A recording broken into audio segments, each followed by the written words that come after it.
Hi, this is Valerie Hunter Kelly from Keller Williams Realty here in Clarksville, Tennessee. And guess what our topic's about today? It's about should you rent or should you buy? And to find out more about that, you're going to have to come back in the next few minutes. But before we begin that topic, let's first talk about are you looking to buy? Maybe after hearing our video or our topic today, you may be ready to do that. So if you are, click the home buyers link.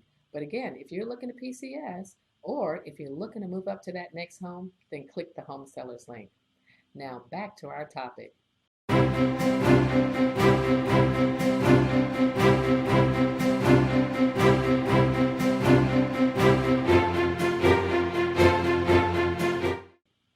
So, is it a great time to buy or should I continue renting? Well, the advantages here, if you've been renting, again, I don't know if that's an advantage or not, but you're in a military market. And if you're military, then you know the military actually pays for part of that rent. Well, when you think about it, that rent that they're actually paying you to live on post or to live off post, you could be using that in the purchase of a home and probably spend less than what you're actually spending right now. Your allowance for quarters, a lot of times will actually cover that mortgage payment and sometime utilities. And if you're not military, it's still a great time to buy versus renting because rates are low. And again, a lot of times because our rents are so high here, you can actually purchase a home for less than what the cost of rent is. What's another advantage of being in a military town? Well, if you have VA eligibility, which a lot of people do here, then there's no down payment involved. So that's a big plus. But again, if you don't have VA eligibility, getting you with a great lender, we have several other financing options we can help you with. The other thing, though, is whether you're military or not, let's talk about closing costs. Closing costs can come out to about 3 to 4% of that sales price of the house. Well, in our area, being in a military town a lot, depending on what your offer is, sellers will actually pay those closing costs for you. So a lot of times, you can get into a home for less than what it costs if you were renting a home. If you go to rent a home, you have to have the first month's rent and last month's rent a lot of times, and then you have to have a deposit.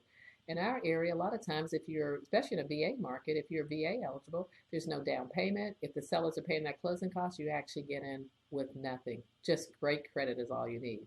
So let's talk about credit. A lot of people are afraid about, well, my credit's not good enough. You hear about credit scores on everything now. Well, credit scores, depending on the lender, they can run anywhere from 600 to 800. The better that credit score, the better the rate is. But just because if you maybe have a lower score doesn't mean you can't buy a house. It's a matter of getting you with the right lender that can help direct you to get the best program for the credit score you have. Or maybe we just need to work on improving your credit score. We can help you do that and put you in the right direction. I always tell every buyer, just because you can't buy a house today doesn't mean we can't buy one in the next 6 months. We just put you on the right path so you know which way to go to actually get that done. And then again, a lot of times that rent payment plus what it costs you to get in, it's actually a lot less to actually rent than it is to buy. So if you want to find out more about am I eligible to buy a home versus renting a home or what the advantages and disadvantages are, give us a call at 931-320-2100 or email me at valerihunterkelly.com. Thanks for listening, and we'll have another topic for you next week. Excuse me, not next week, be great, but next month.